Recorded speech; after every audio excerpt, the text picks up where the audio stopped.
Hey guys, welcome to Artificial Intelligence Magazine. My name is Vicky, and today we will be talking about digital assistants. What are digital assistants? You all got smartphones. We just don't want to be too formal to define what's the definition. Let's get to what they really are. They are just personalized record keepers, right, of your behavior and how you work. They assist you in the usage of your smartphones, but digital assistants are not only found in smartphones, they're now also found in your computers and even IoTs like your devices Alexa and Google Home Hub. Okay, so that's it for the typical and the traditional sense. The technologies that we are using today are going to become typical someday. Like you pick those solar calculators and you look at them with kind of this attitude, right? Like this is old age. And those Nokia mobile phones that like Symbian tech, right? Like Symbian OS, and today Symbian is nothing in front of iOS and Android. But really not just long ago, like 10 years ago. Sorry, like 10 to 15 years ago, right? 15 years ago, Symbian was it was something beautiful. It felt and looked something beautiful.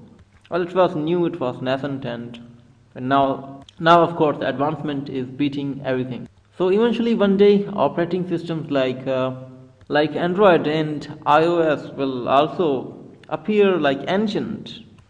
Technology keep beating technologies, and that's how it works.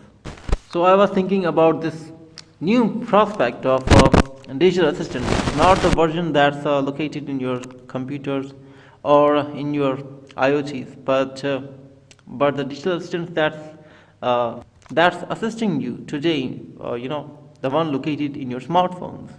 I mean, what's going to be the shape of OK Google and Siri in the future?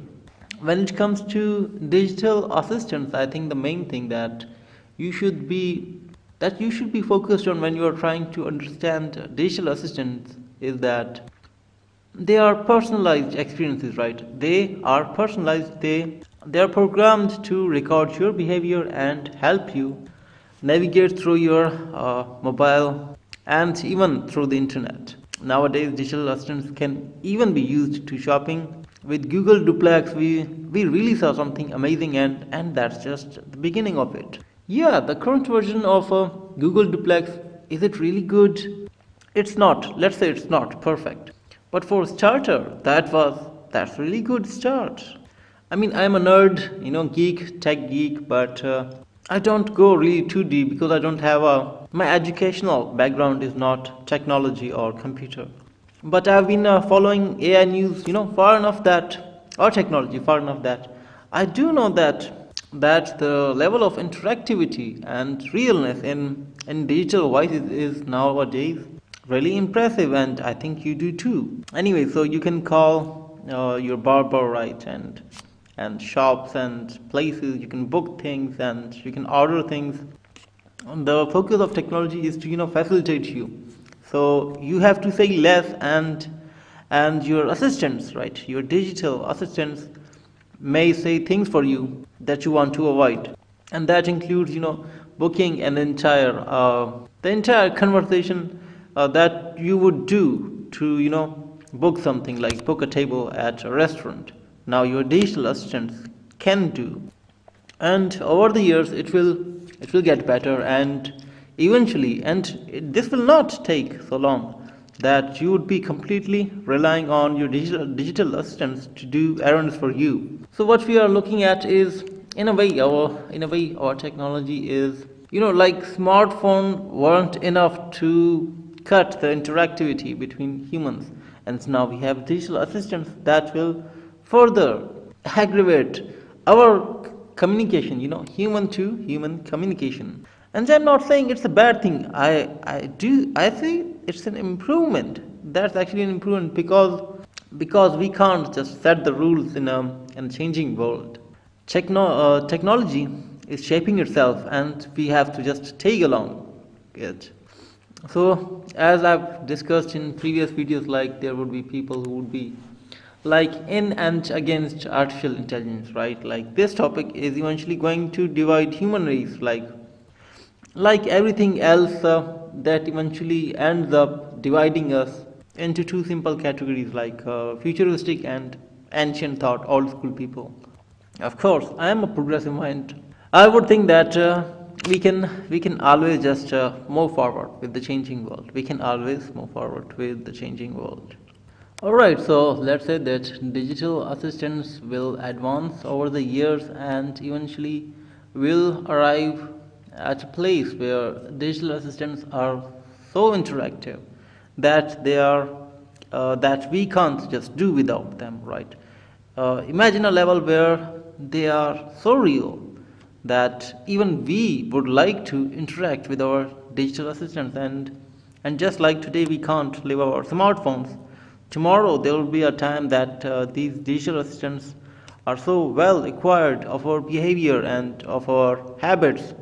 They like practically they would know, digital assistants will know everything and they will almost do everything for us, right? Almost that they can be involved into. So what we are looking at is possibly a scenario like that movie. Have you seen the movie Ghost in the Shell? And remember how I have discussed in previous videos that we should always be looking at the more practical version of things, right? Especially technology, than the fantasy version. So the practical version of Ghost in the Shell we see in these digital assistants. Everyone will have like a personalized ghost, right?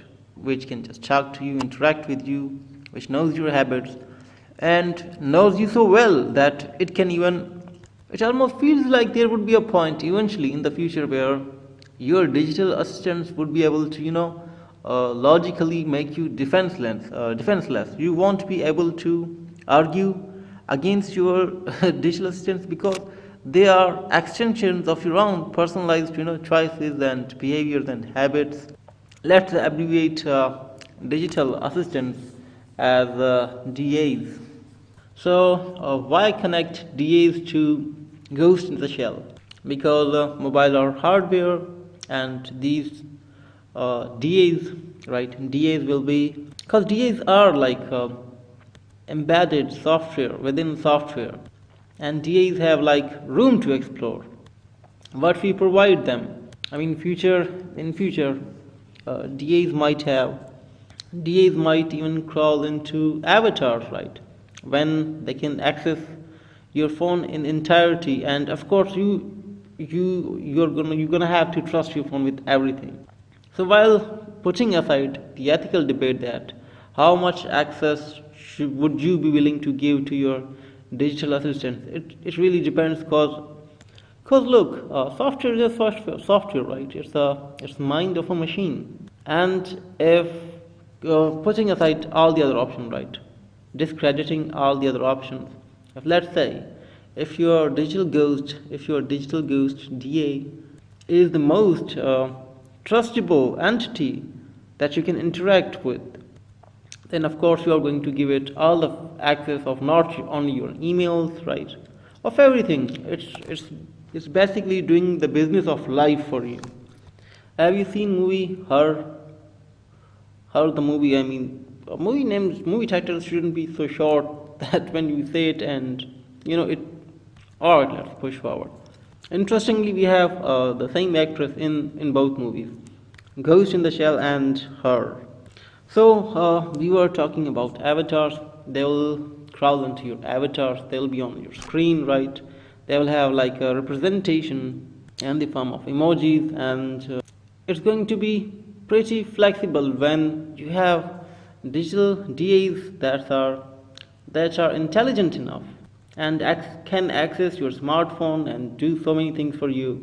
They will be literally be able to complete your sentences, and just like you go to Google and you type something, right, and you do notice that most of the times that you want to type something, Google is accurate in predictions because the neural networks and deep learning techniques that Google have are really outstanding, and they are only developing in future, sky is the limit.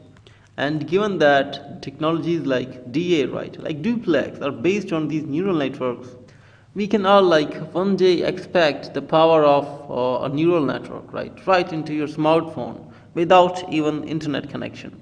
It's a hard bet, but who knows? 10 to 15 years from now, it could be possible, or maybe in 20 years. What I'm trying to say is the practical prospect of ghost in the shell is clearly visible in the form of digital assistants. Let's keep pushing the imagination and let's drift towards a little towards fantasy. In scientific world, you don't have fantasies. You call them theories. So let's push our wild theories further.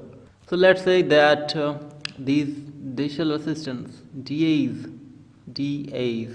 are so powerful and so brainy, right? So brainy that you can like discuss anything with them. They are so intelligent. They are like almost lifelike real, right? And they have this holograms, and now you can interact with holograms. And then by then we must have developed hologram technology to almost perfection, right? And then standing there, right? Ask yourself question, who is your best friend in the world? And then you will certainly say, my best friend is my ghost, right? Like my digital assistant, my DA. And from there, imagine real world interaction.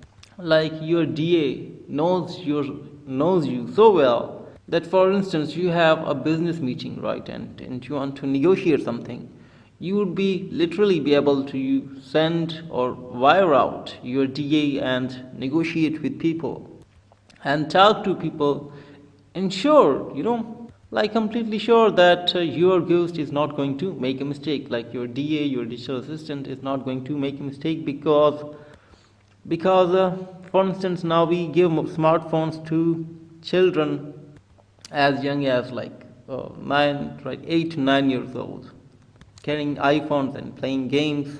So if this prospect is practical, and if that's the direction that will be pursued, DAs will grow with children. Generation Z will, or their generation, when they will grow up, or their children.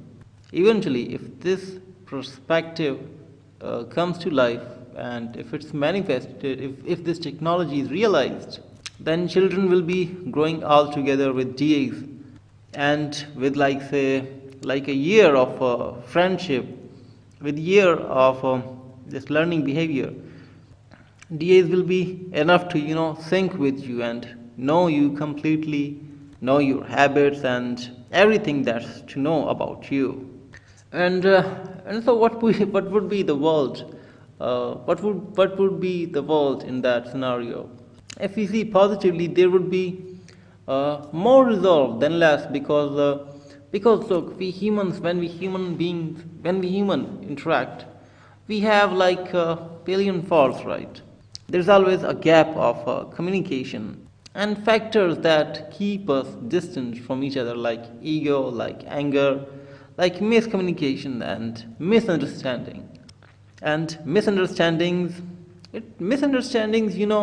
is a really small word, but if you think about it, you can practically blame misunderstanding all the problems that are there in the world.